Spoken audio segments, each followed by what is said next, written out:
Welcome to Becca's Bold Blurbs, quick and radical perspectives on living sober by getting the nonsense out of your noggin so you can get on with living this one wonderful life you've been given. Let's get to it.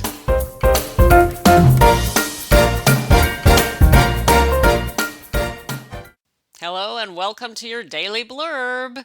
Good job showing up. We're talking triggers, so stick around. But before we go there, let me just give you a reminder from yesterday. I'll talk about what we're going to do over the next 3 days, and I'm going to talk about some exciting stuff that's coming up. So first of all, yesterday I began a discussion on triggers. Turns out, yes, indeed, I want to talk about them for the next 3 days. So I'm recording this on a Wednesday. I'm going to spend the rest of this week talking about triggers, how to manage triggers, how to recognize triggers, all of that stuff. So yesterday, I started by pointing out that some of us are almost beyond the trigger stage, meaning not because we're over them, but we're basically always triggered. Now, I really hope that's not your situation. That was where I ended up. So in other words, basically for me, if I was awake, in other words, if I was conscious, I was triggered. So it didn't matter the emotion or an event or a person, place, a thing, triggers, anything. The triggers didn't matter anymore. All that mattered was that I was awake and I wanted to drink, which is a really insane place to end up.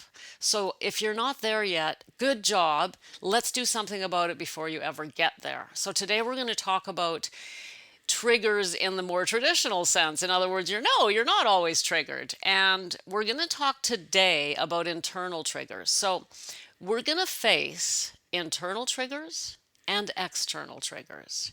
Very different, although in some ways connected and inextricably bound together. But I'm going to do my best to untangle them and talk about them separately. So today we'll talk about internal triggers, tomorrow external triggers, and on Friday we're going to wrap it up with strategies and techniques. But you're going to get those all along anyway. So let's get started. Internal triggers. We're talking about emotions, of course. We're talking about internal feelings. We're also talking about how the body feels internally.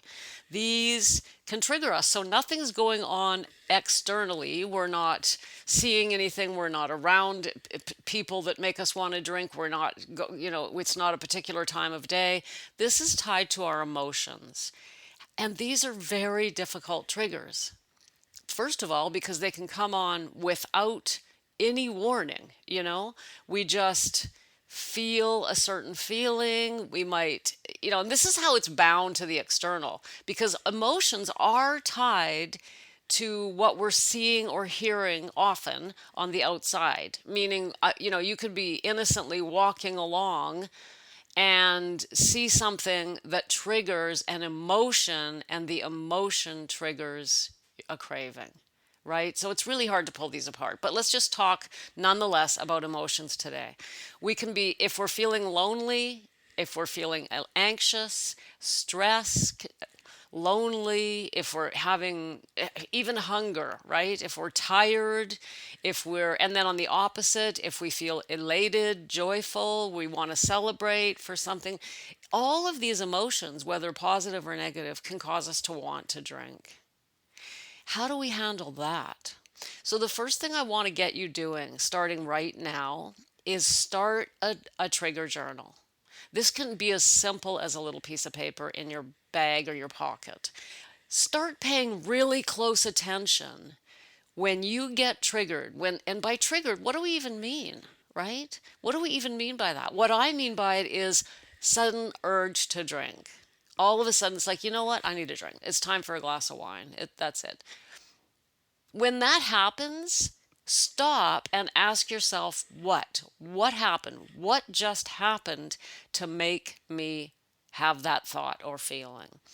Now, of course, it'll be internal or external, but the key here is I want you to start paying attention and writing down what you feel caused you the trigger, what you feel triggered you, rather, so that you can get a list, an awareness around what's going on for you, rather than just hoping for the best. So awareness is, of course, always good. We always want to be aware of everything in our lives, right? And everything starts with awareness. If we're not aware that there's a problem, how can we even fix it? So I want you to have a journal going and pay attention. Tomorrow we'll talk about external. Again, they're so closely linked, it's hard to pull them apart, but we're going to do our best. And when you get the urge to drink, ask yourself about what emotion you were feeling and what caused that emotion. Now, I mean, this is hard, right? Because sometimes nothing. It's just a memory, and memories can come from anywhere, right? The strangest things can give us a memory, which then causes triggers us. In 2000 and I don't know, I think 2017, I had to put my dog down. I'm actually amazed that I don't remember the exact year. Well, see, that's what drinking does, right? But for years after that, I would just hear a dog bark. I would think of her and I'd be triggered. So, I mean, it can be the simplest thing that leads us to need, or I should say, to want to drink. Feels like we need to drink. We really don't need to, but we want to. So that is the first strategy that we want to do. We want to start paying attention. So I want you to write it down and get a list of feelings that cause you to want to drink. And you might be rolling your eyes right now and going, Becca, every emotion makes me want to drink. And in that case, you're getting awfully close to where I was, in that you're just triggered all the time. Like maybe you're at the point where you need to be keeping track of what emotions don't trigger you. Like, for example, some people are fine with happy, positive emotions, right? I'm good, I'm fine, but only get triggered to drink when negative emotions, like when stress comes up, something happens that causes stress, or a bad memory comes up. And their only way of dealing with it, typically, historically, is to have a drink. Because, I mean, let's face it, drinking makes us feel less stressed, right? Right? And that's why we use it. So, first find out, are you triggered by negative emotions, positive emotions, or both? Write down what is triggering you so that you have a sense of awareness around this. Now, the other thing that you can do in terms of internal triggers is start learning coping strategies. And, I hesitated there because one of the most powerful coping strategies I know most people won't do, and that is meditation. And I understand why, and by most people, I mean most alcoholics. I understand why, because it's like the opposite of what we want to do. You say to me, Becca, I was feeling low, and so I had a drink, right? I was stressed, or I was sad, or right, and so I had a drink. So that triggered me. And then my answer to you is, oh, well, you should meditate. In other words, what I'm saying to you is, oh, well, sit down in a quiet place all by yourself and close your eyes for 10 minutes. Excuse me, but that sounds like hell to me if I'm triggered, right? Now, I remember, like, people would say to me, you should learn to meditate. And I thought, okay, you know what? That sounds really good. They say meditation's really good for you. I'm going to sit down and learn to meditate. And it made me feel awful because all it did was put me alone with my own thoughts. That's the last thing I wanted, was to be alone with my own thoughts. I would have music going or noise going or always be around others so that I couldn't be alone. I didn't want to be alone with my thoughts. That's why I drank. Hello, I drank to avoid my own thoughts. So when I say to you, meditation is a powerful way to overcome triggers and negative emotions, it is. But please don't just sit down in a quiet room and close your eyes and expect to feel better, because you won't. I also have people say to me, well, I tried meditation, it didn't work. And I'll say, well, what did who taught you? Like, tell me about this meditation you did. And people will just literally sit down and close their eyes and hope to feel better. And it's not going to work. So we need to learn how to meditate. And the best meditation, if you're just learning and you're prone to triggers and you're trying to overcome drinking, is a guided meditation. In other words, the opposite of sitting down in a room in silence.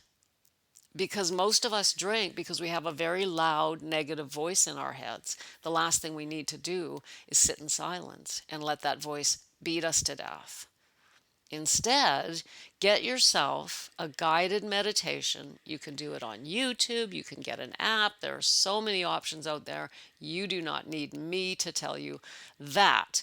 But a couple that I found really amazing is there's one called Calm, there's Insight Timer. Just go on your into the App Store or Google Play or YouTube and look for a guided meditation on for stress, for calm, for relaxation, for peace, for what, right? And don't get one that's too long. Find one that's 3 to 5 minutes, because you don't, if you're not used to meditating, you really don't want anything longer than that. And by the way, it won't take any longer than that to calm and soothe the trigger.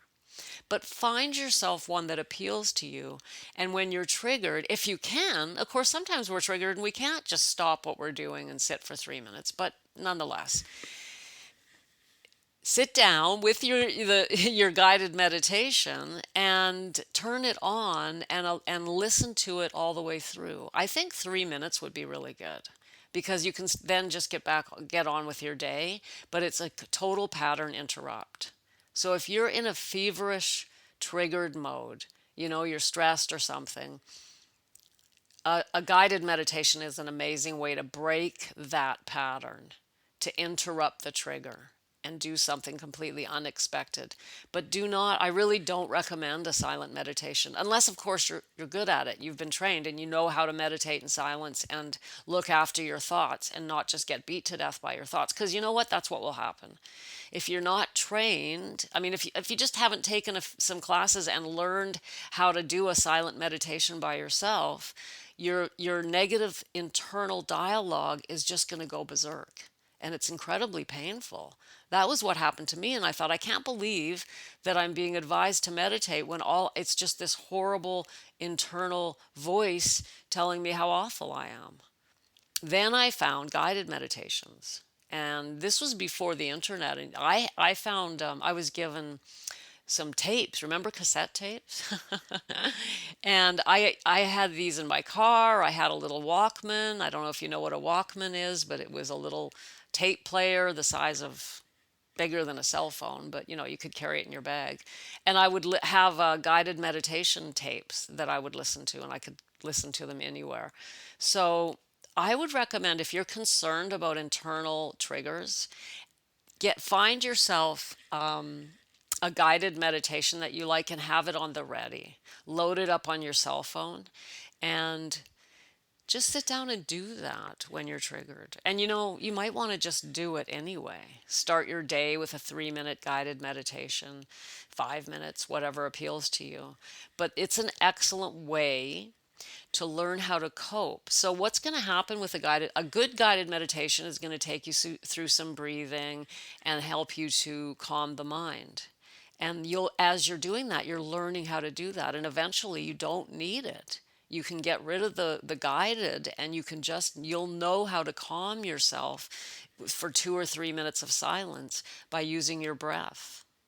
And once you can do that, then the trigger can be diffused in a heartbeat, right? So if you're attacked by an internal trigger, in other words, a negative emotion, you'll know how to handle it because you will have learned through a guided meditation. Isn't that amazing? That is what I recommend for this. You can also, and that's if you don't want to sit, then there are other things you can do. And remember, I said, please start with awareness. So remember, you're starting a trigger journal. So pay close attention to what emotions trigger you. But another way is, if you can, go immediately either for a walk or a run or hit the gym or in some way do something physical. If you're emotionally triggered, get out and move the body in any way that you can. Again, right? Might not be possible. So you need more than one key, more than one strategy in your back pocket, because it'll depend on where you are when it happens. So you could have a guided meditation loaded up on your phone. You could have the ability to just throw on your shoes and go for a run. You could go or to the gym or go whatever you can. The key to triggers is to completely interrupt the pattern.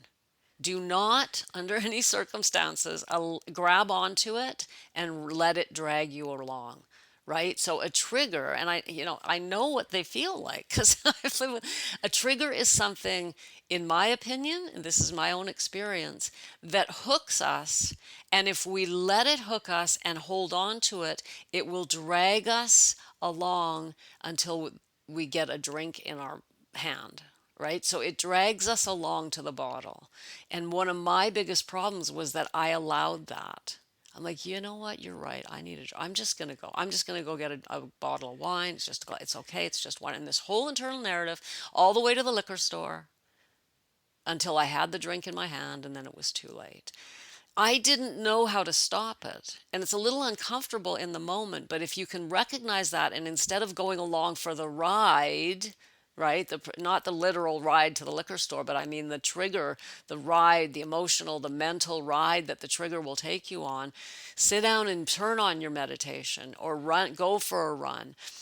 First, write down what's triggering you. And by the way, that alone can also stop a trigger. Pull out your little journal, have one in your bag, and write down, oh my God, I'm so triggered right now because I was thinking about blah, blah, blah. Write down the emotion that triggered you, and then keep writing for a few minutes how irritating it is to be triggered, or anything that comes. And honestly, a couple of minutes of writing alone can break the trigger. Triggers don't last that as long as we let them go. I think our biggest problem is that we hold on to them and let them take us down the proverbial garden path. That's my experience anyway. So that was a bit of a mumble jumble because you know me, the blurbs are always me going where I go, right? I start with an idea and then I turn on the microphone and I let it take me where it takes me. That's what these blurbs are. And if you haven't figured that out yet, now you know. I don't write any script or do any research. I have an idea I want to talk to you about and I just turn on that mic and talk to you because that's just the way it is, right? And my experience, my own personal experience, and my experience helping others is what I give to you. So I hope that was helpful. Basically, what I just gave you was three things. The first is for internal triggers. The first is keep track. Make a list. What triggers me internally? What emotion triggers me? And tomorrow I'll talk about external. Number two is get ready. So gear yourself up with a 3 to 5 minute guided meditation that you enjoy. Get it loaded and ready on your phone. And if you can't do that, the third thing I said was move the body in some way. Be prepared to just toss on your shoes and go for a walk. And if you can't do that, you can reach out to a friend. You can pull out your phone and call someone. So that's four, right? And there are more. But the overall key to overcoming an emotional trigger is to break the pattern by doing something different. And under no circumstances allow yourself to be jerked along and dragged along. Recognize it and stop it in its tracks by doing something. One of these things I've just told you, this listed, okay? That's the key. Do not be like me and just go with it. And I got to be honest with you. I mean, here's the thing, right? I mean, here's the real thing. You really have to want to quit drinking for this to work. And the why? Because if you don't, you know what you're going to do? You're actually going to feel the trigger and then just go with it and let it drag you all the way to the bottle and then have the drink and then say, well, I was just triggered beyond control. No, dear, you wanted a drink. That's a fact.